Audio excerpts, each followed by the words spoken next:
ഡിവൈഎസ്പിയുടെ ബാലചന്ദ്രനും അലീനയും അതുപോലെ കുര്യച്ചനും ജോബിയുടെ കാര്യങ്ങളെല്ലാം പറയുന്നുണ്ട്. ഡിവൈഎസ്പി കണക്കിന് തന്നെ എല്ലാവരും പറയാണ്. കാരണം രോഹിത് അവിടെ വേറൊന്നിനും പോയതല്ലല്ലോ, പീഡിപ്പിക്കാനുള്ള ഉദ്ദേശം കൊണ്ട് തന്നെ പോയതല്ലേ, അവിടെ ചെന്നപ്പം സംഗതി വഷളാവെന്ന് കരുതിയിട്ട് അവരോടൊന്ന് മുങ്ങിയതല്ലേ എന്നൊക്കെ ഡിവൈഎസ്പി ചോദിക്കുകയാണ്.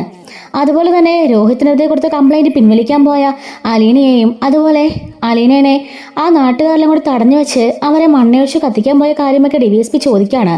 നീ എന്നിട്ടും കംപ്ലൈന്റ് കൊടുത്തില്ലല്ലോ എന്ന് ചോദിക്കുമ്പം അലീന പറയുന്നുണ്ട്, ചെറുപ്പക്കാരുടെ ജീവിതം കളയണ്ടെന്ന് കരുതിയിട്ടെന്ന് പറയുമ്പോൾ പിന്നെ ഞങ്ങളുടെ പോലീസുകാരൊക്കെ എന്തിനാ നിൽക്കുന്നത്, എല്ലാം അങ്ങ് ക്ഷമിച്ചു വിട്ടാൽ പോരെ എന്നൊക്കെ പറഞ്ഞ് അലീനയ്ക്കും കണക്കിന് കൊടുക്കുകയാണ്. ശരിക്കും രോഹിത് തെറ്റ് ചെയ്തിട്ടുണ്ടല്ലോ. അവന് എന്തൊക്കെയാണെന്ന് പറഞ്ഞാലും ആ ബലാത്സംഗത്തിന് കൂട്ടുനിൽക്കുകയും അതിന് ഗൂഢാലോചന ചെയ്യുകയും ചെയ്തല്ലോ. അതുകൊണ്ട് തന്നെ നല്ല കലിപ്പിലായിരുന്നു ഡിവൈഎസ്പി. എങ്കിലും ഇവരോട് പറയുന്നുണ്ട്, പോലീസ് എന്ന നിലയിൽ എനിക്കൊന്നും ചെയ്യാൻ സാധിക്കില്ല. പാർട്ടിക്കാരും ആ പെൺകുട്ടിയുടെ അച്ഛനോട് വന്നിരുന്നു. ഇതിനെങ്ങാണം നമ്മൾ ചുക്കാൻ പിടിച്ചാലേ ആകെപ്പാടെ വള്ളിയാവും. ലാസ്റ്റ് പോലീസുകാർ തന്നെ കേസ് വരും. ഈ ഒരു കേസിൽ ഒറ്റ പരിഹാരം മാത്രമേ ഉള്ളൂ, ആ പെൺകുട്ടി അതിജീവിത രോഹിതിനെ ഒന്നും ചെയ്തിട്ടില്ല എന്ന് കോടതിയിൽ മൊഴി കൊടുക്കണം. എങ്കിൽ മാത്രമേ രോഹിത്തിനെ വിട്ടയക്കാൻ പറ്റുള്ളൂ. അല്ലാതെ പോലീസോ പാർട്ടിക്കാരോ രാഷ്ട്രീയക്കാരോ ആരൊക്കെ ഇടപെട്ടെന്ന് പറഞ്ഞാലും, ഇനി മന്ത്രിമാർ ഇടപെട്ടെന്ന് പറഞ്ഞാൽ പോലും ഒന്നും നടക്കാൻ പോണില്ല. അതിന് ഒരേ ഒരാൾ ആ പെൺകുട്ടിയാണ്. ആ പെൺകുട്ടിയുടെ വാക്കിനാണ് വില എന്ന് പറയാണ്. ഇതിൽ എനിക്കൊന്നും ചെയ്യാനാവില്ല. ഞാൻ പറഞ്ഞല്ലോ, രോഹിത് നിരപരാധിയാണെന്ന് എനിക്കും അറിയാം, ആ പെൺകുട്ടിയുടെ വീട്ടുകാർക്കും അറിയാം, ആ പാർട്ടിക്കാർക്കും അറിയാം, സമുദായക്കാർക്കും എല്ലാവർക്കും അറിയാം. പക്ഷേ ആ പെൺകുട്ടി ആദ്യം മൊഴി നൽകിയിരിക്കുന്ന FIR ഞാൻ പറഞ്ഞല്ലോ, രോഹിത്തും തന്നെ ബലാത്സംഗം ചെയ്തു എന്നാണ് ആ പെൺകുട്ടിയുടെ ആദ്യത്തെ മൊഴി. അതുകൊണ്ട് ആ ഒരു റേഞ്ചിൽ കേസെടുക്കാൻ പറ്റുള്ളൂ. ഞാൻ ഇനി പോയി പ്രഷർ കൊടുത്ത് ആ പെൺകുട്ടിയോട് അങ്ങനെ പറയാൻ പറഞ്ഞാലേ പോലീസുകാര് കാശ് മേടിച്ചിട്ട് കേസ് അട്ടിമറിക്കുകയാണെന്ന് പറഞ്ഞ് നമ്മുടെ തലയിൽ വരും.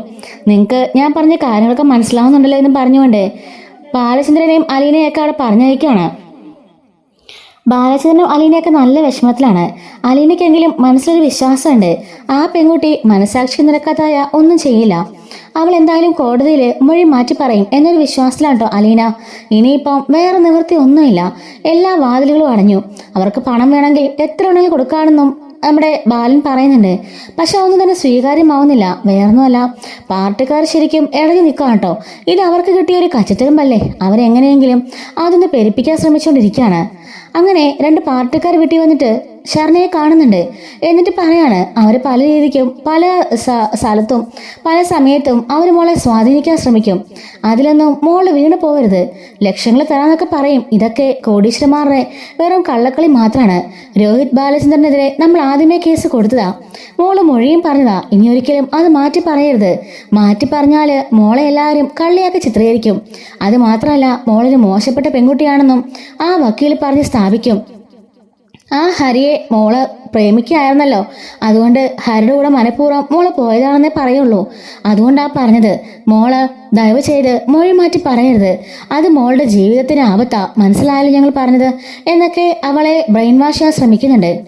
എന്നിട്ട് ഈ പാട്ടുകാർ തന്നെ പോയിട്ട് ശരണയുടെ അച്ഛനോടും പറയാണ്, മോളെ എങ്ങനെയെങ്കിലും പറഞ്ഞ് മനസ്സിലാക്കിക്കോണം. ആ അലീന എന്ന് പറഞ്ഞ പെണ്ണ് ഇവിടെ വന്ന് 3-4 ദിവസം നിന്നപ്പോൾ തന്നെ നിങ്ങളുടെ മകൾക്കുണ്ടായ മാറ്റം നിങ്ങൾ കണ്ടതാണല്ലോ. ആ പെൺകുട്ടി ആ അലീനയോട് സത്യങ്ങളെല്ലാം തുറന്നു പറഞ്ഞു. അതുപോലെ ഇനിയിപ്പം ആരോടെങ്കിലുമൊക്കെ തുറന്ന് പറയും. അതിപ്പോ വലിയ വിഷയമായിരിക്കാം. ആ അലീന അവിടെ പോയിട്ട് അവളുടെ ആ വേലയ്ക്ക് നിൽക്കുന്ന വീട്ടിലെ ആ ബാലചന്ദ്രനോടും എല്ലാവരോടും പറഞ്ഞു. അങ്ങനെ ആ ബാലചന്ദ്രൻ അത് DVSP അറിയിച്ചു. അവിടുന്ന് ചോദ്യം ഉണ്ടായിരുന്നു, എന്ത് ചെയ്യാനാ, ഈ പെൺകുട്ടികളുടെ മൊഴിയിൽ മാത്രമാണ് നമുക്കിനി വിശ്വാസം. ആ 4 പേരും ഇനി പോർലോകം കാണല്, അവന്മാരുടെ ജീവിതം അവസാനിക്കണം. അതിന് നമ്മുടെ പെൺകുട്ടി മൊഴി കൊടുത്താൽ മാത്രമേ പറ്റുള്ളൂ എന്ന് പറയാണ്. ഇതെല്ലാം ഷർണ ഉള്ളിൽ നിന്ന് കേൾക്കുന്നുണ്ട്. ഷർണയുടെ അച്ഛൻ വന്നിട്ട് പറയുന്നുണ്ട്, മോളെ അവർ പറഞ്ഞതെല്ലാം കേട്ടല്ലോ, നമുക്ക് ഒരു മനസാക്ഷിയുടെയും ഒരു കുറ്റബോധത്തിന്റെ ആവശ്യമില്ല. ആ പയ്യൻ വെറുതെ മാങ്ങ പറിക്കാണെന്ന് വന്നതല്ലല്ലോ, അവിടെ മോളെ നശിപ്പിക്കാൻ കൂട്ടുനിൽക്കാൻ വന്നതല്ലേ. അവന്റെ മനസ്സിലും ആ ഒരു പ്ലാനിങ് ഒക്കെ ഉണ്ടായിരുന്നല്ലോ. അവസാന നിമിഷം പേടിച്ചവൻ ഓടിയതല്ലേ, അല്ലാതെ അവൻ തെറ്റ് ചെയ്യാൻ വരാത്തവനൊന്നും അല്ലല്ലോ. തെറ്റ് ചെയ്യാൻ വേണ്ടി പ്ലാനിട്ട് തന്നെ വന്നവനല്ലേ, മോളെ ലക്ഷ്യം വെച്ച് തന്നെ വന്നവനല്ലേ. അതുകൊണ്ട് മോൾക്കൊരിക്കലും കുറ്റബോധം തോന്നേണ്ട കാര്യമില്ല. പാർട്ടിക്കാരൊക്കെ പറഞ്ഞത് കേട്ടല്ലോ, പോലീസുകാരും. മോളുടെ മൊഴിയിലാണ് ഇനി എല്ലാം ഉള്ളത്. അവിടെ പോയിട്ട് മോള് മൊഴി മാറ്റി പറയുമെന്ന് ചെയ്യരുത്. ആ അലീന അവളൊരു വിഷവാ, അവളോട് വന്ന് മോൾക്ക് വിഷം നൽകിയിട്ട് പോയതാ, എനിക്ക് ഉറപ്പാ എന്ന് പറയുമ്പം അവൾ പറയാണ്, അലീന ചേച്ചി എന്നോട് ഒന്നും ചോദിച്ചില്ല അച്ഛാ, ഞാനായിട്ട് അങ്ങോട്ട് പറഞ്ഞതാ, എന്നോട് ഇങ്ങോട്ട് ഒരക്ഷരം പോലും പറഞ്ഞില്ല.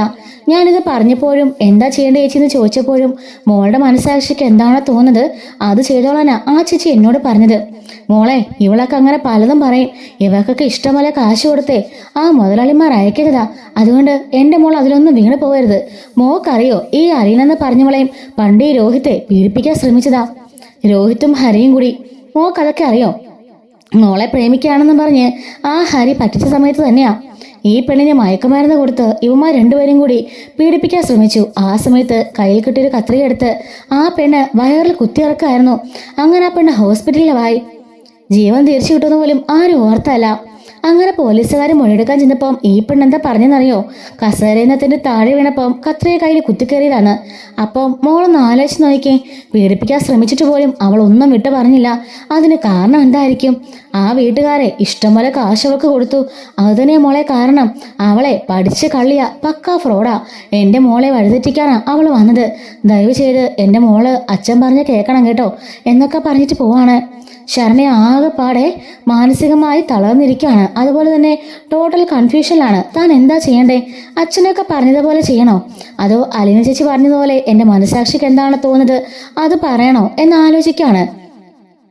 അങ്ങനെ ആകെപ്പാടെ ആശയക്കുഴപ്പത്തിൽ അവൾ കിടക്കായിരിക്കും.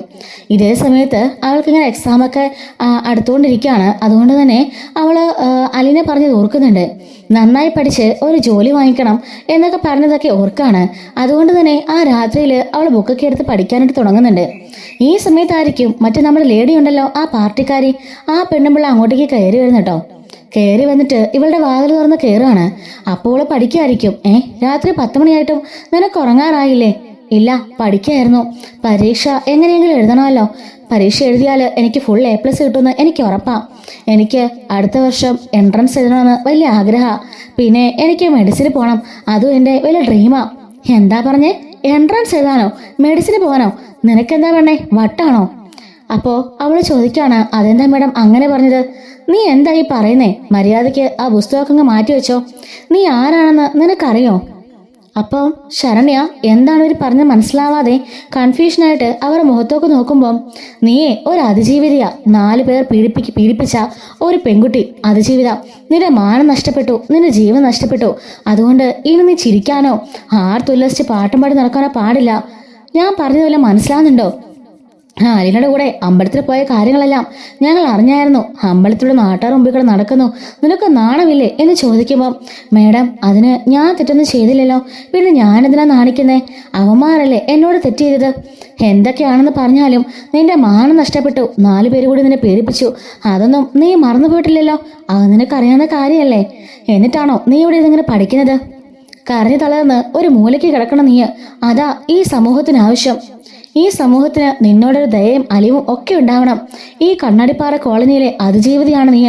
ഈ കോളനിയും നാട്ടുകാരൊക്കെ നാളെ അറിയപ്പെടാൻ പോണതേ നിന്റെ പേരില. ഒരു അതിജീവിതയുള്ള നാടെന്ന് പറഞ്ഞാലേ അതിന്റെ ക്രെഡിറ്റ് എന്താണെന്ന് നിനക്കറിയോ? മാറി മാറി വരുന്ന പാർട്ടികളും സമുദായക്കാരും എല്ലാ സംഘങ്ങളും എല്ലാവരും വെൽഫെയർ സൊസൈറ്റീസ് എല്ലാം നിന്റെ കൂടെ കാണും. നിനക്ക് വേണ്ടി എന്തും ചെയ്യാൻ എല്ലാവരും തയ്യാറാവും. അതാ വേണ്ടത്. അല്ലാതെ പഠിച്ച് നീ എന്തുണ്ടാക്കാൻ പോവാ? മേഡം എന്തൊക്കെയാ പറയുന്നേ? പഠിച്ച് എനിക്കൊരു ജോലി വാങ്ങിക്കണ്ടേ? ഞാൻ പറഞ്ഞല്ലോ, ഞങ്ങൾ ഓൾറെഡി ബക്കറ്റ് വീട് തുടങ്ങിക്കഴിഞ്ഞു. നിനക്കൊരു വീട് അത് വേണ്ടേ? നിനക്ക് നല്ലൊരു വീട് തന്നെ ഞങ്ങൾ പണി തരും. നിന്റെ അച്ഛനമ്മയ്ക്ക് സുഖമില്ലെന്ന് അറിയാലോ. അത് മാത്രമല്ല, നിന്റെ അനിയന്മാരുടെ ഭാവി വിദ്യാഭ്യാസം കൂടി ഞങ്ങൾ ഏറ്റെടുക്കും. പിന്നെ നിനക്ക് ഈ വർഷം കഴിയുമ്പോൾ ഒരു ജോലി തരും. എന്ത് ജോലി? അത് ഒരു ഗസ്റ്റ് ഹൗസിലെ തൂപ്പുകാരിയായിട്ട്. തൂപ്പുകാരിയോ? ഞാനോ? എന്താ നിനക്കത് പോരെ? നീ മനഃപൂർവ്വം ചെന്ന് ചാടിക്കൊടുത്തല്ലേ? നിന്റെ കയ്യിൽ തെറ്റില്ല. പിന്നെ ഞങ്ങൾ എന്ത് ചെയ്യണം? അത്രയെങ്കിലും കിട്ടുന്നില്ലെന്ന് ഓർക്ക്. അതും ഗവൺമെന്റ് ജോലിയാ. മരിക്കുന്നതിന് വരെ നിനക്ക് ആ ജോലി ചെയ്യാം. അപ്പോൾ ശരണി ആകെപ്പാടെ മനപ്രയാസലാവാണ്. ഞാൻ പറഞ്ഞല്ലോ, ഇനി മേലാൽ ഇവിടുന്ന് ചിരിച്ച് ചാടിത്തുള്ളി കളിക്കുന്നതൊന്നും കാണരുത്. മനസ്സിലാവില്ലോ പറഞ്ഞത്? നിന്റെ മാനം പോയി, നിന്റെ ജീവനം നശിച്ചു. ഇതോടുകൂടി നിന്റെ ജീവിതം ഇവിടെ അവസാനിക്കാം. അത് മനസ്സിലായല്ലോ? നീ ഇനിയിപ്പോൾ ഒരു അതിജീവിതയായിട്ട് നിന്റെ കുടുംബത്തിന് വേണ്ടി ജീവിക്കണം. ജീവിതകാലം മുഴുവനും ഇതുപോലെ തന്നെ വേണം. അല്ലാതെ പാറിപ്പറന്ന് ഉയരാന്നും അമ്പലത്തിലേക്കും കോളേജിലൊക്കെ തുള്ളിച്ചാടി പോവാന്നൊന്നും നീ കരുതണ്ട. അതിനൊന്നും ഞങ്ങളെ സമ്മതിക്കില്ല എന്ന് പറയാണ്. ഇത് കേട്ട് അവക്ക് വലിയ സങ്കടമാകുന്നുണ്ട്. പിന്നെ നാളത്തെ കാര്യം അറിയാലോ, കോടതിയിലേക്ക് പോവാം. മീഡിയക്കാരെല്ലാം നിന്നെ പൊതിയും, പല ചോദ്യങ്ങൾ ചോദിക്കും. നീ ഒന്നും ഒരക്ഷരം പോലും മിണ്ടാൻ പാടില്ല. മുഖം നന്നായി മറച്ചോണം. അതിനെ പറ്റിയ ഒരു തുണി കൊണ്ട് വേണം പോകാനായിട്ട്. ഞങ്ങളെല്ലാം ഇവിടെ വന്നിട്ട് വേണം നിന്നെ കൊണ്ട് പോകാനായിട്ട്. അതുകൊണ്ട് ഞങ്ങൾ വരുമ്പോഴേക്കും റെഡിയായി നിൽക്കണം. അച്ഛനും അമ്മയോടും ഞാൻ കാര്യങ്ങളൊക്കെ സംസാരിച്ചോളാം. മറുഭാഗം വക്കീല് പല പല ചോദ്യങ്ങളൊക്കെ ചോദിക്കും. നിന്നെ മോശക്കാരിയാക്കാൻ ശ്രമിക്കും. അതുകൊണ്ട് അതൊന്നും നീ കാര്യമാക്കണ്ട. നീ പറഞ്ഞ മൊഴിയിൽ നീ ഉറച്ചു നിൽക്കണം. ഹരിയുമായിട്ട് നിനക്ക് പ്രേമമൊക്കെ ഉണ്ടെന്ന് ശരി തന്നെയാ. പക്ഷേ അവൻ ചതിച്ചതാണെന്നുള്ള കാര്യം നീ അങ്ങ് തുറന്ന് പറഞ്ഞേക്കണം. മനസ്സിലായല്ലോ? പിന്നെ പ്രത്യേക ഒരു കാര്യം പറയാനാ ഞാൻ ഈ രാത്രി തന്നെ ഇങ്ങോട്ടേക്ക് വന്നത്. ആ രോഹിത് ബാലചന്ദ്രൻ, ആ കേസ് കുറച്ച് കോംപ്ലിക്കേറ്റഡാ. ആ ബാലേന്ദ്രൻ DSPയെ കാണാൻ പോയിരുന്നു. നിന്നെ കൊണ്ട് മൊഴി മാറ്റി പറയിക്കാൻ അയാളെ പല ഓഫറും വെക്കും.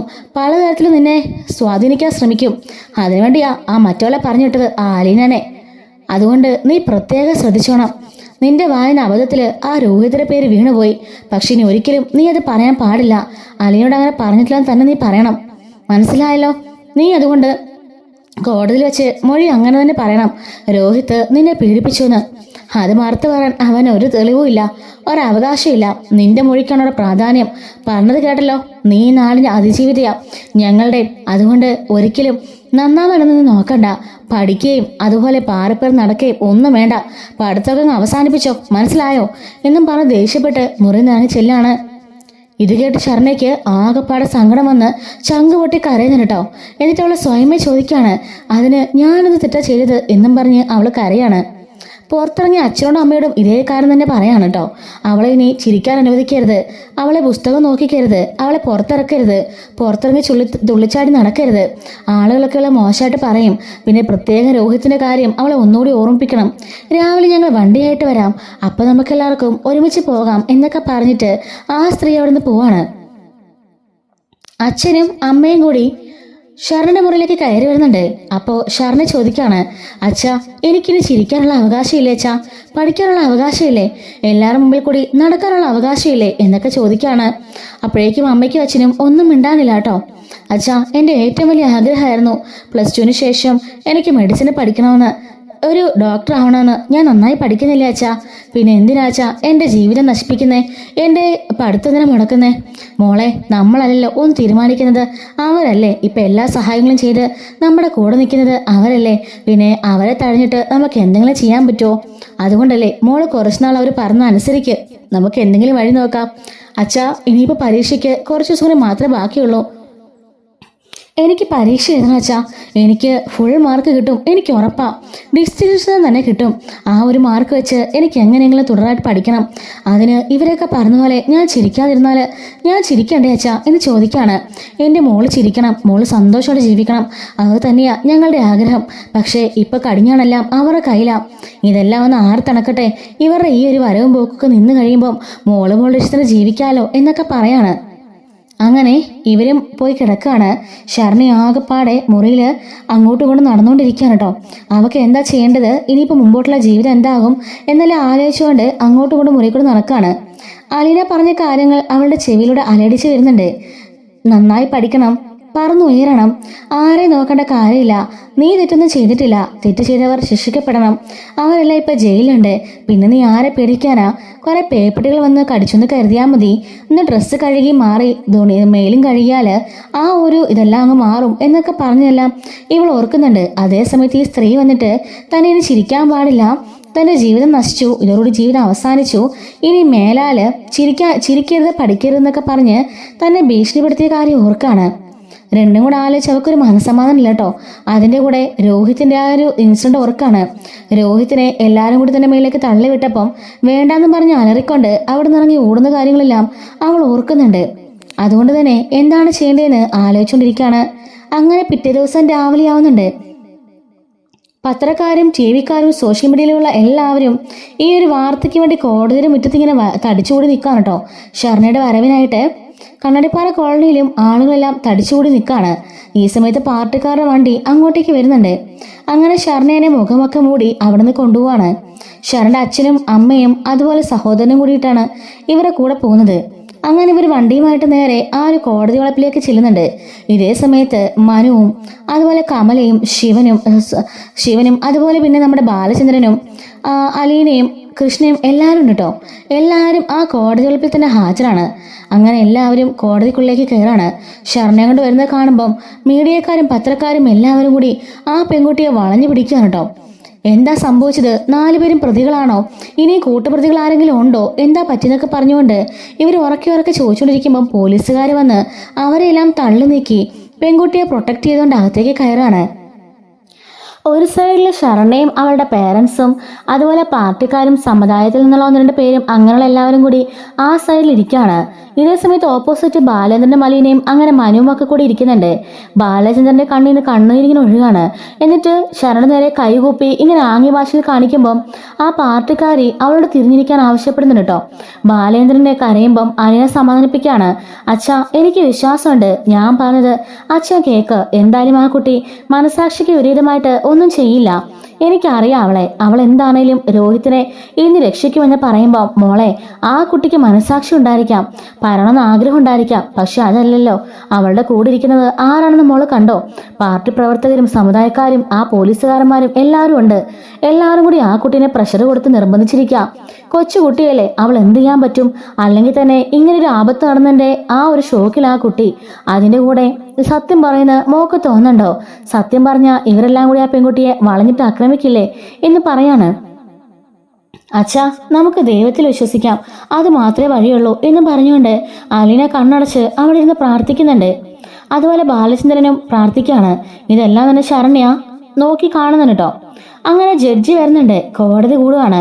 ഈ സമയത്ത് പ്രതികളായ 4 പേരെയും കോടതിയുടെ ആ ഒരു കേജിലേക്ക് കൊണ്ടു നിർത്തുന്നുണ്ട്. കേസ് വിളിക്കുകയാണ്. ഈ സമയത്ത് ആ ഒരു വക്കീല്, അതായത് ശരണ്യയുടെ വക്കീല് അവന്മാരെ ക്വസ്റ്റ്യൻ ചെയ്യാണ്. 4 പേരും ഈ ഒരു സംഘത്തിൽ ഉൾപ്പെട്ടിരുന്നെന്ന് ചോദിക്കുമ്പോൾ ഹരി ഉണ്ട് എന്ന് പറയുന്നുണ്ട്. എന്നിട്ട് എന്താണെന്ന് സംഭവിച്ചത് ഒന്ന് വിശദീകരിച്ച് പറയാമെന്ന് ചോദിക്കുമ്പം ഹരി ഒന്നും മിണ്ടാതെ നിൽക്കുകയാണ് കേട്ടോ. എന്താണോ തനിക്ക് പറയാൻ വല്ല നാണക്കേടുണ്ടോ? മര്യാദയ്ക്ക് പറയടോ എന്ന് പറയാണ്. അങ്ങനെ ഹരി അന്ന് നടന്ന സംഭവം എല്ലാം പറയാണ്. നേരത്തെ തന്നെ ഇവർ 4 പേരും കൂടി പ്ലാൻ ചെയ്തിരുന്നു ശരണ്യയെ കൊണ്ടുവരാനായിട്ട്. അങ്ങനെ ബർത്ത്ഡേ പാർട്ടി ഉണ്ടെന്നും പറഞ്ഞ് ശരണ്യനെ അങ്ങോട്ട് വിളിച്ചതാണ്. ഈ സമയം ശരണ്യ സ്വമേധയ സ്വന്തം മനസ്സിൽ തന്നെ വന്നാണ്. അതിനുശേഷം അവൾ തന്നെയായിരുന്നു ഞങ്ങളുടെ അടുത്ത് അഡ്ജസ്റ്റ് ചെയ്യാന്ന് പറഞ്ഞത്. അതിനുവേണ്ടി അവളെ കാശും ചോദിച്ചു. ഞങ്ങൾ ലക്ഷക്കണക്കിന് രൂപ കൊടുക്കുകയും ചെയ്തു എന്ന് ഹരി ഒരു ഉളുപ്പില്ലാതെ പറയാൻ കേട്ടോ.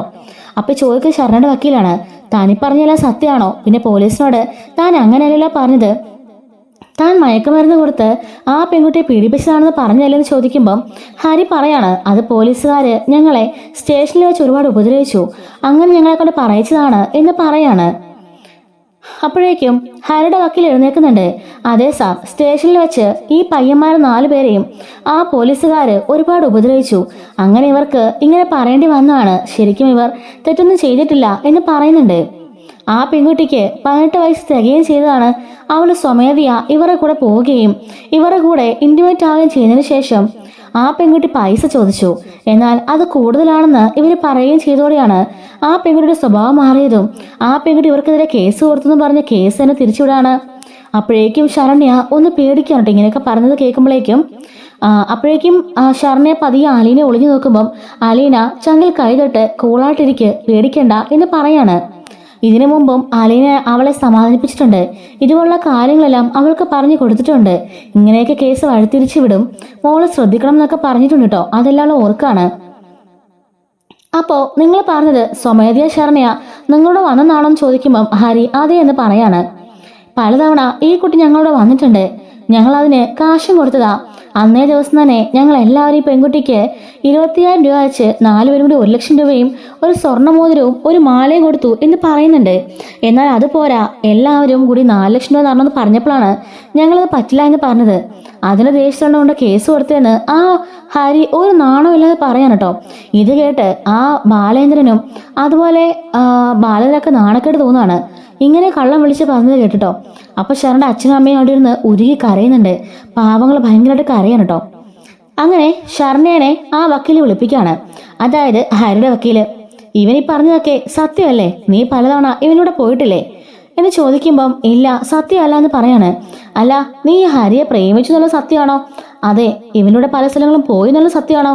അതെ, പോയിട്ടുണ്ട്. പിന്നപ്പോ ഇത് സത്യമല്ലേ? അല്ല, അത് സത്യമല്ല. ഞാൻ ഈ ഹരിശങ്കരായിട്ട് 1 വർഷത്തോളമായിട്ട് പ്രണയത്തിലായിരുന്നു. പല സ്ഥലങ്ങളിലും ഞങ്ങൾ പോയിട്ടുണ്ട്. പക്ഷെ ഞങ്ങൾ ഇതുവരെ അങ്ങനെ ഒരു ബന്ധം ഉണ്ടായിട്ടില്ല. ലാസ്റ്റായിട്ട് നടന്ന സംഭവം എന്താണെന്ന് ഞാൻ പറയാം. അന്നേ ദിവസം ഒരു ബർത്ത്ഡേ പാർട്ടി ഉണ്ടെന്നും പറഞ്ഞ് ഈ ഹരി എന്നെ വിളിപ്പിക്കുകയായിരുന്നു. അങ്ങനെ ആ ബർത്ത്ഡേ പാർട്ടിക്ക് വേണ്ടി ഞാൻ അങ്ങോട്ടേക്ക് പോവുകയും ചെയ്തു. ഹരി എൻ്റെ കൂടത്തിലുണ്ടായിരുന്നു. ഒരു റബ്ബർ തോട്ടത്തിനുള്ളിലായിരുന്നു. പോകുന്ന വഴിക്കെല്ലാം ഞാൻ ചോദിച്ചു, ഇതെന്താ ആൾത്താമസമില്ലാത്ത സ്ഥലം പോലെ തോന്നല്ലോ എന്നൊക്കെ പറഞ്ഞപ്പോഴും ഇവൻ ഓർന്നൊക്കെ പറഞ്ഞ് അഡ്ജസ്റ്റ് ചെയ്യായിരുന്നു. എനിക്കൊരു കോള കുടിക്കുന്നപ്പോൾ ഞാൻ വേണ്ട, ഒരു വെള്ളം മതി എന്ന് പറഞ്ഞു. ആ വെള്ളം എനിക്ക് തന്നത് എനിക്ക് ഓർമ്മയുള്ളൂ. എനിക്കത് വെള്ളം കുടിച്ചപ്പോൾ തൊട്ടേ നല്ല ബോധം കെടുന്ന പോലൊക്കെ തോന്നി. അകത്തേക്ക് കയറിയപ്പം നല്ല ക്ഷീണം തോന്നി, നല്ല മയക്കം തോന്നുമായിരുന്നു. ഹരിയോട് എൻ്റെ അടുത്ത് നിന്ന് പോവല്ലേ എന്ന് പറഞ്ഞു നിൽക്കായിരുന്നു. എന്നാൽ ഹരി എന്നെ അകത്തൊരു കട്ടിലിൽ കൊണ്ട് കിടത്തി. 9 മണിയായപ്പോഴാണ് ഞങ്ങൾ അവിടെ ചെന്നത്. ഏകദേശം 10-11 മണിയായപ്പോഴേക്കും എനിക്ക് ബോധം വന്നു. ആ സമയത്ത് ഇവർ 3 പേര് കൂടി എന്നെ പീഡിപ്പിക്കുകയായിരുന്നു. ഞാൻ കരഞ്ഞ് കാല് പിടിച്ച് അപേക്ഷിച്ചിട്ടും ഇവരെന്നെ വിടാൻ തയ്യാറായില്ല. വൈകുന്നേരം 3 മണി വരെ ഇവരെന്നെ പീഡിപ്പിച്ചു. ഞാൻ അവസാനം മരിക്കുന്ന അവസ്ഥയിലെത്തി എന്ന് പറയാണ്. അപ്പോഴേക്ക് ഹരിയുടെ വക്കീലെ ചോദിക്കാണ്, അല്ല, ഞാനൊരു കാര്യം പറയട്ടെ, ഇവർ തന്ന 25,000 രൂപയും ഒരു മോതിരവും ഒരു മാലയും സ്വീകരിച്ചോ എന്ന് ചോദിക്കുമ്പോഴേക്കും ഷർണി പറയാണ്, ചത്ത ശവം പോലായിരുന്നു ഞാൻ അവിടുന്ന്. തിരിച്ചെന്നെ ഹരി കാറിൽ കയറ്റി വീട്ടിലേക്ക് കൊണ്ടുവിടാന്ന് പറഞ്ഞു. ഞാൻ ആ വണ്ടി വെച്ച് ഒരക്ഷരം പോലും മിണ്ടിയില്ല. എന്റെ കോളനിയുടെ അടുത്ത് വന്നിട്ട് ഹരി ഡോർ തുറന്നിട്ട് ഇറങ്ങാൻ പറഞ്ഞു. ആ സമയത്തിന്റെ കയ്യിലേക്ക് 25,000 രൂപയും മാലയും ഒരു മോതിരം വെച്ച് നൽകി. എന്താ ചെയ്യണ്ടേ, എന്താ പറയണ്ടേ ഒന്നും എനിക്ക് അറിയില്ലായിരുന്നു. മരിച്ച ഒരു മരവിച്ച അവസ്ഥയിലായിരുന്നു ഞാൻ പതിയെ ഡോറ് തുറന്ന് പുറത്തേക്ക് ഇറങ്ങി. അങ്ങനെ ഒന്നും മിണ്ടാതെ ഞാൻ നടന്നോടെ നീങ്ങിപ്പോയി. ആ സമയത്തിന്റെ കയ്യിൽ നിന്ന് ആ മാലയും മോതിരവും പണവും എല്ലാം തന്നെ പോയി. അത് പോയെന്നോ എൻ്റെ കയ്യിലുണ്ടെന്നോ ഒന്നും എനിക്ക് അറിയില്ലായിരുന്നു. ഒന്നും എനിക്ക് മനസ്സിലാവാത്തൊരു മാനസികാവസ്ഥയിലായിരുന്നു ഞാൻ. എൻ്റെ തലച്ചോറ് തന്നെ മരവിച്ച് പോയിരുന്നു. അതിനുശേഷം ഹരി പോയോ, കാർ കൊണ്ട് പോയോ ഒന്നും എനിക്ക് അറിയില്ലായിരുന്നു. വീട്ടിലേക്ക് വന്ന് കയറിയപ്പോഴാ എനിക്ക് എന്തൊക്കെയോ പോലെ ഒരു ബോധം വന്നത്. ഞാൻ അവിടെ കിടന്ന് പൊട്ടിക്കരഞ്ഞു. അങ്ങനെ അച്ഛനമ്മയും കൂടി എന്നെ ഹോസ്പിറ്റലിലേക്ക് കൊണ്ടുപോയത്. എനിക്ക് നല്ല ബ്ലീഡിങ് ഉണ്ടായിരുന്നു എന്ന് പറയാണ്. ഷർണയുടെ വക്കീലടിച്ചിട്ട് പറയാണ്, ആ ഒരു മാനസികാവസ്ഥയിൽ ഒരു പെൺകുട്ടിക്ക് ആ പണം കൊടുത്തപ്പോൾ അവളുടെ സാഹചര്യം, അവളുടെ മാനസികാവസ്ഥ കൊണ്ട് അത് പോയി എന്ന് പറഞ്ഞത് സത്യം തന്നെയാ. അല്ലാതെ ഇന്നേ വരെ അവൾ കാശ് മേടിച്ചിട്ട് അങ്ങനെ പോയിട്ടില്ല. വെറും 18 വയസ്സ് മാത്രമുള്ള നല്ല കുടുംബത്തിൽ പിറന്ന നല്ലൊരു പെൺകുട്ടിയെക്കുറിച്ച് ഇങ്ങനെ അനാവശ്യം പറയരുത് എന്ന് വക്കീല് പറയുമ്പം ഹരിയുടെ വക്കീല് പറയാണ്, ആ പെൺകുട്ടി തന്നെ പറഞ്ഞല്ലോ കാശ് സ്വർണം മേടിച്ചു എന്ന്. പിന്നെന്താ കുഴപ്പം? അതവള് അറിഞ്ഞുകൊണ്ട് വാങ്ങിച്ചതല്ല. ആ സമയത്ത് ഒരു പെൺകുട്ടിയുടെ മാനസികാവസ്ഥ എനിക്ക് നന്നായി മനസ്സിലാവും എന്ന് പറയുന്നുണ്ട്. അങ്ങനെ ഷർണയുടെ വക്കീൽ പോയിട്ട് ഹരിയോട് ചോദിക്കുന്നുണ്ട്, അപ്പോൾ താൻ പറയുന്നു താൻ ഈ കുട്ടിയെ മനഃപൂർവ്വം പീഡിപ്പിച്ചിട്ടില്ല, അവളുടെ ഇഷ്ടപ്രകാരമാണെന്നല്ലേ? അതെ, ഞങ്ങൾ എല്ലാവരും അവളുടെ ഇഷ്ടപ്രകാരമാണ് അവളെ ഇതാക്കിയത്, അല്ലാതെ ഞങ്ങൾ പീഡിപ്പിച്ചിട്ടില്ല എന്ന് പറയുമ്പോഴേക്കും ഷർണയൊക്കെ അറിയുന്നുണ്ട്. ഷർണയുടെ വക്കീല് പറയാണ്, കോടതി മുമ്പാകെ ഞാനൊരു ഫോൺ സബ്മിറ്റ് ചെയ്തിട്ടുണ്ട്. അതിൽ നിൽക്കുന്ന ഹരിശങ്കറിന്റെയാണ്. അതിൽ നോക്കിയാൽ ഇവൻ പറഞ്ഞത് കള്ളമാണെന്ന് മനസ്സിലാവും എന്ന് പറയാണ്. അങ്ങനെ ഇവർ റേപ്പ് ചെയ്യുന്ന വീഡിയോ അവൻ എടുത്തു വെച്ചിട്ടുണ്ട് കേട്ടോ. അതില് ആ പെൺകുട്ടി വേണ്ട എന്ന് അലറി കരയുന്നതും കാല് പിടിക്കുന്നതും രക്ഷിക്കണേന്ന് പറഞ്ഞ് അലറി കരയുന്നതെല്ലാം കാണാൻ കേട്ടോ. അപ്പോൾ ജഡ്ജി ചോദിക്കുകയാണ്, അല്ല, ഈ വീഡിയോ കണ്ടപ്പം ഹരിശങ്കറും കൂട്ടാളികളും ആ പെൺകുട്ടി റേപ്പ് ചെയ്ത് തന്നെയാണല്ലോ, അല്ലാതെ ആ പെൺകുട്ടി പൂർണ്ണ സമ്മതത്തോടെ അല്ലല്ലോ എന്ന് ചോദിക്കുകയാണ്. അത് പിന്നെ മേഡം ക്യാഷ് കുറച്ചേ കൊടുക്കുള്ളൂ എന്ന് പറഞ്ഞപ്പം ഈ പെൺകുട്ടി ഇങ്ങനെയൊക്കെ കാണിച്ചതാ. അപ്പൊ ഷർണയുടെ വക്കീല് പറയാണ്, മേഡം അത് കണ്ടാൽ തന്നെ മനസ്സിലാവും ഒരു പെൺകുട്ടി അങ്ങനെ റിയാക്ട് ചെയ്യുന്നതും ഈ രീതിക്ക് റിയാക്ട് ചെയ്യുന്നതും എപ്പോഴാണ്. അത് മേഡം ഒന്ന് കണ്ടു നോക്ക്, അത് കാണുമ്പോൾ തന്നെ മനസ്സിലാവും എന്നാ വക്കീല് പറയാണ്. ശരിയാണ്. അവൻ വീഡിയോ എടുക്കുമ്പം ഷർണ അലറി കരയായിരുന്നു. എന്നെ വെറുതെ വിടണം, ഞാൻ മരിച്ചു പോകുമെന്നും പറഞ്ഞുകൊണ്ട് അലറി കരയുന്നുണ്ടായിരുന്നു. അങ്ങനെ അത് കാണിക്കാണ്. അതിനുശേഷം ഷർണയുടെ വക്കീല് ഈ ഒരു റിപ്പോർട്ട് കൊണ്ട് കൊടുക്കുന്നുണ്ടോ, അതായത് മെഡിക്കൽ റിപ്പോർട്ട് കൊണ്ട് കൊടുക്കുകയാണ്. ഈ പെൺകുട്ടി ഇതിനു മുമ്പേ പീഡിപ്പിക്കപ്പെട്ടിട്ടില്ല, ആരുമായിട്ടും യാതൊരു ബന്ധം പുലർത്തിയിട്ടില്ലെന്നുള്ള മെഡിക്കൽ സർട്ടിഫിക്കറ്റാണിത്. അന്നേ ദിവസം ഒരു 3 പേര് മാറി പീഡിപ്പിച്ചെന്നുള്ള റിസൾട്ട് ഇതിലുണ്ട് എന്ന് പറയാണ്. ജഡ്ജി ചോദിക്കുകയാണ്, 3 പേരോ? ഇവർ 4 പേരിലെ പ്രതികൾ എന്ന് ചോദിക്കുകയാണ് കേട്ടോ. അപ്പോ വക്കീൽ പറയാണ്, അതെ 4 പേരുണ്ട്, മാറിപ്പോയതാണ് പറഞ്ഞപ്പോൾ 4 പേരുടെ റിസൾട്ടും അതിലുണ്ട് എന്ന് പറയാണ്. പോലീസുകാർ ഓൾറെഡി ആ റിസൾട്ട് 4 പേരെ ഇത് വെച്ചിട്ടുണ്ട് കേട്ടോ. പക്ഷെ വീഡിയോയിൽ 3 പേരേ ഉള്ളൂ എന്ന് ജഡ്ജി ചോദിക്കുന്നുണ്ട്. അത് പിന്നെ ആ വീഡിയോ എടുത്ത സമയത്ത് ഇതിൽ ഒരാൾ മാറി നിൽക്കുകയായിരുന്നു എന്ന് പറയാൻ കേട്ടോ. അങ്ങനെ ഷർണയുടെ വക്കീൽ പോയിട്ട് ഹരിയോടൊക്കെ ചോദിക്കുകയാണ്, ഇപ്പൊ നിങ്ങൾ എന്ത് പറയുന്നു, സത്യം എന്താണെന്ന് വെച്ചാൽ പറ.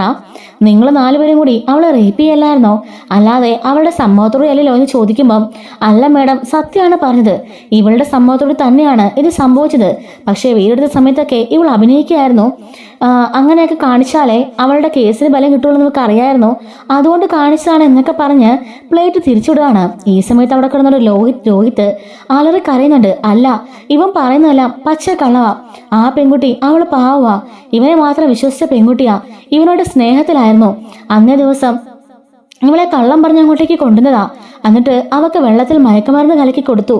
അതിനുശേഷം എല്ലാവരും കൂടി റേപ്പ് ചെയ്യായിരുന്നു എന്ന് അവിടുന്ന് രോഹിത്ത് അലറി വിളിച്ച് പറയുന്നുണ്ട്.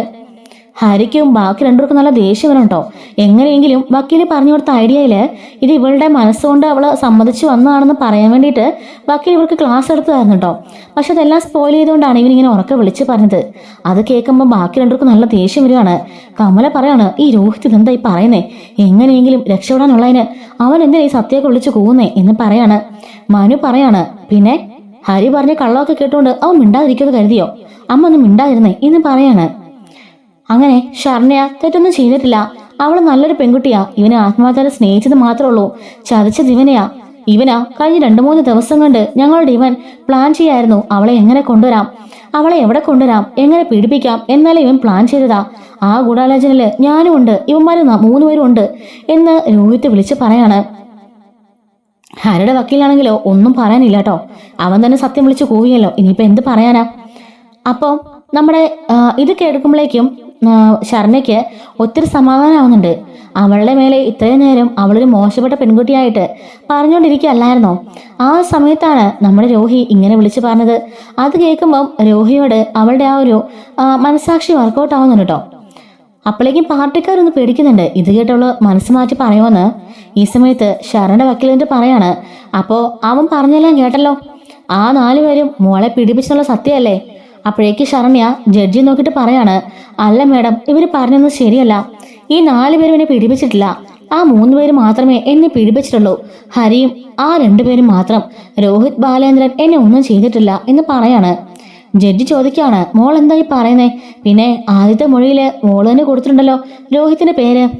മേഡം, അന്നേ ദിവസം സംഭവിച്ചെന്താണെന്ന് ഞാൻ പറയാം. വല്ലാത്തൊരു മരവിച്ച മാനസികാവസ്ഥയിലായിരുന്നു ഞാൻ, മരിച്ചാൽ മതി നോർത്ത് നിൽക്കായിരുന്നു. ആ സമയത്ത് എന്നെ ഹോസ്പിറ്റലിലേക്ക് കൊണ്ടുപോയപ്പോൾ അവിടുന്ന് ഡോക്ടറാ വിളിച്ച് പറഞ്ഞത്. അങ്ങനെ അവിടെ പോലീസുകാരും പാർട്ടിക്കാരിലും ഇവർ പറഞ്ഞ് പാഞ്ഞെത്തി. ആ നിൽക്കുന്ന 2 പോലീസുകാർ SIയും CIയും ആണ് എന്നോട് പറഞ്ഞത് രോഹിത്തിന്റെ പേരും കൂടി എഴുതി ചേർക്കാം, കേസിനൊരു ബലം കിട്ടട്ടെ എന്ന്. എനിക്കിപ്പോൾ മറുപടി ഒന്നും പറയാനില്ലായിരുന്നു. ഞാൻ എന്താ പുറത്ത് സംഭവിക്കുന്നത് പോലും, എന്റെ ചുറ്റും നടക്കുന്നത് എന്താണെന്ന് പോലും മനസ്സിലാക്കാനുള്ള മാനസികാവസ്ഥയിലായിരുന്നില്ല ഞാൻ. അപ്പോഴേക്കും ആ പാർട്ടി എന്നുള്ള 2 പേരും കൂടി വന്നു. എന്റെ അച്ഛനെയും അമ്മേനെയും അവർ ബ്രെയിൻ വാഷ് ചെയ്തു. എന്നിട്ട് രോഹിത്തിന്റെ പേരും കൂടി എഴുതി ചേർക്കായിരുന്നു. ശരിക്കും സത്യം പറഞ്ഞ രോഹിത്തിനെ ഒന്നും ചെയ്തിട്ടില്ല, എന്റെ ദേഹത്ത് പോലും ആ പയ്യൻ തൊട്ടിട്ടില്ല.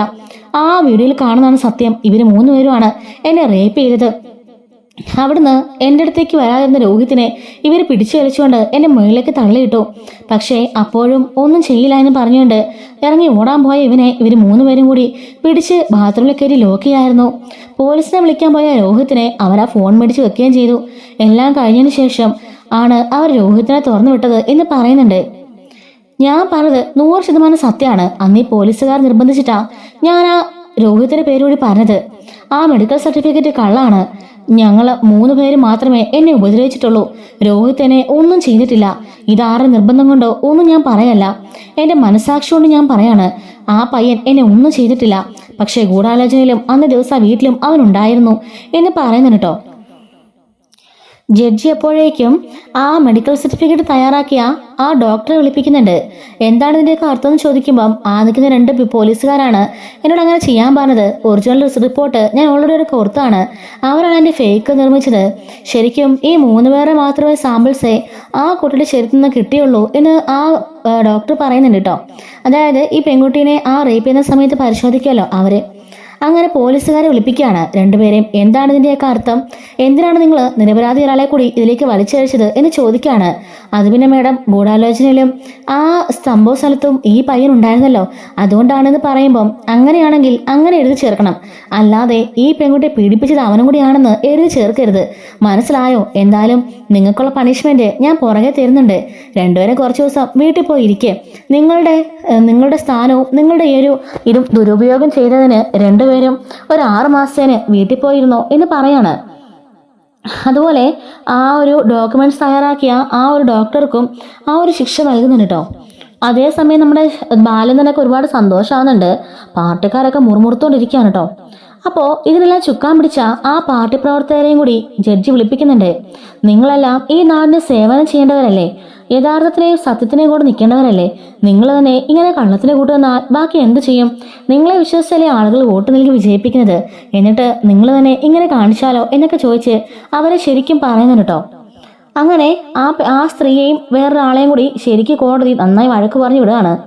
അതിനുശേഷം രോഹിത്തിനെയും ബാക്കി എല്ലാവരും നിർത്തിയിരിക്കുകയാണല്ലോ. എന്നിട്ട് ശർമ്മയോട് ഇവരോട് കോടതി, അതായത് ജഡ്ജി തീരുമാനം, അതായത് റിസൾട്ട് പറയാണ്. എന്താണ് ഇതിന്റെ ഒരു തീരുമാനം എന്ന് പറയുന്നുണ്ട്. ഗൂഢാലോചനയിലും മറ്റും അതുപോലെ ഇതിലെല്ലാം പങ്കെടുത്തതിന് തന്നെ രോഹിത്തിന് 30 ദിവസം ജയിൽവാസം അതാണ് കൊടുക്കേണ്ടത്. ഇത്ര ദിവസം കൊണ്ട് തന്നെ 30 ദിവസം ജയിൽവാസം രോഹിത് അനുഭവിച്ചു കഴിഞ്ഞു. അത് മാത്രമല്ല സ്റ്റേഷനിൽ വെച്ചും നല്ല തല്ലുകൊണ്ടതായിട്ടും പറയുന്നുണ്ടല്ലോ. അപ്പൊ അതെല്ലാം തന്നെ ഈ ഗൂഢാലോചന വകയുള്ള ശിക്ഷയായിട്ട് ഞാൻ വിധിക്കാണ്. അതുപോലെ തന്നെ അതിജീവിതയ്ക്ക് രോഹിത്തിന്റെ കുടുംബം 5 ലക്ഷം രൂപ നഷ്ടപരിഹാരം നൽകണമെന്നും കോടതി വിധിക്കുന്നുണ്ട് കേട്ടോ. അങ്ങനെ രോഹിത്തിനെ വെറുതെ വിടുകയാണെന്നും കോടതി വിധിക്കാണ്. അതേ സമയത്ത് തെറ്റ് ചെയ്ത ഹരിയും ബാക്കി രണ്ടുപേരും തെറ്റ് ചെയ്തതായിട്ട് കോടതി നിസ്സംശയം തെളിച്ചിരിക്കുകയാണ്. അതുകൊണ്ട് തന്നെ അവർക്ക് 3 പേർക്കും 14 വർഷം കഠിന തടവിനും അതുപോലെ അതിജീവിതയുടെ കുടുംബത്തിന് 5 ലക്ഷം രൂപ വീതം നഷ്ടപരിഹാരം നൽകണമെന്നും ഈ കോടതി വിധിക്കുകയാണ് എന്ന് പറയുന്നുണ്ട്. അങ്ങനെ മനുവും ബാക്കി എല്ലാവർക്കും ഒത്തിരി സന്തോഷമാകുന്നുണ്ട് കേട്ടോ. പക്ഷേ നമ്മുടെ കമല ഭയങ്കരമായിട്ട് കരയാണ്. ഹരിയെ കോടതിയിൽ അവരെ കൊണ്ടുപോകണല്ലോ. അതുകൊണ്ട് ബാക്കി 2 പയ്യന്മാരുടെ പേരൻസ് വന്നിട്ടുണ്ടായിരുന്നു. അവരും ഭയങ്കര കരച്ചിലാണ്. അങ്ങനെ അവരെ വീണ്ടും വിലങ്ങ് വെച്ച് ജയിലിലേക്ക് കൊണ്ടുപോവാണ്. അതേസമയം കുറ്റവിമുക്തനായിട്ട് നമ്മുടെ രോഹിത് പുറത്തിറങ്ങാണ്. ഷർണയും തിരികെ വരുന്നുണ്ട് കേട്ടോ. പാർട്ടിക്കാരും പോലീസുകാരെല്ലാം ഷർണയെ വെട്ടി വിഴുങ്ങാൻ നിൽക്കുന്ന രീതിക്ക് നോക്കാണ്. അവള് പേടിച്ച് അവളുടെ അച്ഛനമ്മയുടെ അരികിലേക്ക് പോകുന്നുണ്ട്. പുറത്തേക്ക് ഇറങ്ങി വരുമ്പം രോഹിത്തിനെ പോലീസ് വിട്ടയക്കാണ്. ബാക്കി 3 പേരെയും ജയിലിലേക്ക് കൊണ്ടുപോകുന്നുണ്ട്. കമല അവരുടെ അടുത്തേക്ക് പോയിട്ട് കുറെ അലമുറിട്ട് കരയുന്നുണ്ട് കേട്ടോ. ഇതേ സമയത്ത് പുറത്തേക്ക് ഇറങ്ങുന്ന ഷർണയുടെ ബാലചന്ദ്രൻ പറയാണ്, നിങ്ങൾ ഇനി ഒന്നുകൊണ്ട് പേടിക്കണ്ട. ആ പാർട്ടിക്കാരെയോ പോലീസുകാരെയോ ഒന്നും നിങ്ങൾ പേടിക്കണ്ട. ഞങ്ങൾ എന്തായാലും നിങ്ങളുടെ കുട്ടിക്ക് ഉപദ്രവമായിട്ട് ഒന്നും ചെയ്തിട്ടില്ല, ആരെയും ചെയ്തിട്ടില്ല. അവളുടെ മനസാക്ഷി വിരുദ്ധമായിട്ട് അവൾ പ്രവർത്തിച്ചില്ലല്ലോ. എന്റെ മകൻ നിരപരാധിയാണെന്ന് അവൾ കോടതിയിൽ പറഞ്ഞില്ലേ. അതുകൊണ്ട് ഈ കുട്ടിയുടെ ഇനി എല്ലാ കാര്യങ്ങളും ഞങ്ങൾ നോക്കിക്കോളാം. പാർട്ടിക്കാർ നിങ്ങളെ സഹായിക്കില്ലെന്ന് ഞങ്ങൾക്കറിയാം. നിങ്ങൾക്ക് വേണ്ട വീടും സൗകര്യവും കുട്ടിയുടെ ഭാവിയുള്ള പഠിത്തവും ജോലിയും എല്ലാം ഇനി എന്റെ വകയാണ് എന്ന് പറയാൻ കേട്ടോ. ഷർണേനെ കൂട്ടി അച്ഛനും അമ്മയും പുറത്തേക്ക് ഇറങ്ങി പോവാണ്. മീഡിയക്കാരൊക്കെ വന്ന് ഷർണയുടെ ഓരോ ചോദ്യങ്ങളൊക്കെ ചോദിക്കുകയാണ്. എന്തുകൊണ്ടാണ് 4ാം പ്രതി ഒഴിവാക്കിയെന്ന് ചോദിക്കുമ്പം ഷർണയെ നിർബന്ധിച്ച് കാറിൽ കയറ്റാൻ പോകുമ്പോഴേക്ക് ഷർണയ ധൈര്യപൂർവ്വം ആ വീടിന്റെ മുമ്പിലേക്ക് വരുന്നുണ്ട്. എന്നിട്ട് പറയാണ്, രോഹിത് ബാലകൃഷ്ണൻ എന്ന ചെറുപ്പക്കാരൻ എന്നെ ഒന്നും ചെയ്തിട്ടില്ല. അവിടെ വെച്ച് പോലീസിനെ വിളിച്ച് എന്നെ സഹായിക്കാൻ ശ്രമിച്ചതേ ഉള്ളൂ, എന്നെ പീഡിപ്പിച്ചിട്ടുമില്ല. അന്നേ ദിവസം ആദ്യം ഞാൻ മൊഴി നൽകിയത് 2 പോലീസുകാരും പാർട്ടിക്കാരും കൂടി എന്നെ നിർബന്ധിച്ചിട്ടാണ്. കേസിന് ബലം കിട്ടാൻ വേണ്ടി അവന്റെ പേരോട് എഴുതി ചേർക്കാൻ പറഞ്ഞതാ. പക്ഷെ എന്റെ മനസ്സാക്ഷിക്ക് എനിക്കത് അനുവദിച്ചില്ല. എനിക്കുണ്ടൊരു സഹോദരൻ, അവനും ഇതുപോലെ ജയിലിൽ പോയിക്കേണ്ട അവസ്ഥ ഉണ്ടായാലോ. ഞാനത് ഓർത്തുകൊണ്ടാണ് ആ പയ്യന്റെ മൊഴി മാറ്റി പറഞ്ഞത്. ആ പയ്യൻ ശരിക്കും ഒരു തെറ്റും ചെയ്തിട്ടില്ല. ഇതാണ് സത്യം. കോടതിയില് വീഡിയോയും മെഡിക്കൽ ടെസ്റ്റിങ്ങും എല്ലാം കൊണ്ടും അത് തെളിഞ്ഞു കഴിഞ്ഞു. ഇനി ഇതിക്കുള്ളൊന്നും പറയാനില്ലെന്ന് പറഞ്ഞിട്ട് അവള് ധൈര്യപൂർവ്വം അവരുടെ വണ്ടിയിലേക്ക് കയറുകയാണ്. ഇത്രയും ധൈര്യത്തോടെ സംസാരിച്ചു കാണുമ്പോൾ അലീനയ്ക്ക് ഒത്തിരി സന്തോഷമാകുന്നുണ്ട് കേട്ടോ. അങ്ങനെ മനുവും അലീനയും കൃഷ്ണയും എല്ലാവരും ഭയങ്കര ഹാപ്പി ആവുകയാണ്. ഈ സമയത്ത് ബാലേന്ദ്രൻ അലീനയ്ക്ക് കൈവപ്പിക്കൊണ്ട് പറയുന്നുണ്ട്, നീ അവിടെ പോയതുകൊണ്ടാ ഇങ്ങനെയൊക്കെ സംഭവിച്ചത്. അവളൊരു സത്യം തുറന്നു പറഞ്ഞുകൊണ്ടാ ഇങ്ങനെയൊക്കെ ഉണ്ടായത്. എന്തായാലും എന്റെ മോൻ രക്ഷപ്പെട്ടതിന് നീ ഒരു കാരണക്കാരാണെന്ന് പറയുമ്പം, അച്ഛാ അവൻ എന്റെ കൂടി അനിയനല്ലേ, എനിക്കതിൽ റെസ്പോൺസിബിൾ ഇല്ലേ? പിന്നെ അവൻ തെറ്റ് ചെയ്യാത്തത് കൊണ്ടാണ് ഇങ്ങനെയൊക്കെ സംഭവിച്ചത്. അവനാ പെൺകുട്ടി തൊട്ടിരുന്നെങ്കിൽ ഉറപ്പായിട്ടും അവന് വേണ്ടി അവനെ ശിക്ഷിക്കാൻ ഞാൻ പോരാടിയേനെ എന്ന് പറയാണ്. അങ്ങനെ രോഹിത്തിനെ ജാമ്യത്തിൽ എടുക്കാനുള്ള എല്ലാ പരിപാടിയും തയ്യാറാവാണ് കേട്ടോ. കമളിയാണെങ്കിലോ കരഞ്ഞു നിലവിളിച്ചുകൊണ്ട് വണ്ടിയിൽ കയറി പോവാണ്. അലീനെ കുറെ ചീത്തയും പറയുന്നുണ്ട്. അലിനെ മനഃപൂർവ്വം ചെയ്തതാണെന്നൊക്കെ പറഞ്ഞുകൊണ്ട് കുറെ ചീത്തയൊക്കെ പറഞ്ഞുകൊണ്ട് അവള് കയറി പോകുന്നുണ്ട്. ഇതേ സമയം നമ്മുടെ ബാലനും കൃഷ്ണയും മനുവും ഒക്കെ കൂടി സന്തോഷത്തോടെ ഇങ്ങോട്ടേക്ക് പോവുകയാണ് ചെയ്യാൻ കേട്ടോ. അങ്ങനെ ശർമ്മയ്ക്ക് നീതി കിട്ടി, രോഹിത്തിനും അവൻ അർഹിക്കുന്ന ശിക്ഷയും കിട്ടി, നീതിയും കിട്ടി. അതുപോലെ തന്നെ അതിജീവിതയ്ക്ക് 4 പേരോട് 20 ലക്ഷം രൂപ കൊടുക്കണമെന്ന് പറഞ്ഞിട്ടുണ്ട് കേട്ടോ. അങ്ങനെ ബാലേന്ദ്രൻ അവളുടെ ഭാവിയിലുള്ള പഠിത്തവും വീടും എല്ലാ കാര്യങ്ങളും ഏറ്റെടുക്കുകയും ചെയ്യാണ്. പാർട്ടിക്കാർക്ക് നല്ല ദേഷ്യത്തിലാണെങ്കിലും അവർക്കൊക്കെ തക്ക ശിക്ഷ തന്നെ കോടതി കൊടുത്തിരിക്കുകയാണ്. ആ അഹങ്കാരം കാണിച്ച പോലീസുകാർക്കാണെങ്കിലോ 6 മാസം സസ്പെൻഷനും കൊടുക്കുന്നുണ്ട് കേട്ടോ. അങ്ങനെ എല്ലാം കൊണ്ടും നല്ലൊരു തീരുമാനം തന്നെയായിരുന്നു കോടതിയുടേത്. ഇതുപോലെ വരണമെന്ന സ്റ്റോറീസൊക്കെ നമ്മുടെ ചാനലിൽ അപ്ലോഡ് ചെയ്യുന്നുണ്ട്. മിസ്സാതിരിക്കാൻ ചാനൽ മറക്കാൻ സബ്സ്ക്രൈബ് സപ്പോർട്ട് ചെയ്യണേ. അതുപോലെ ഹൈപ്പും ലൈക്കും ചെയ്ത് സപ്പോർട്ട് ചെയ്യണം കേട്ടോ. Thanks for watching.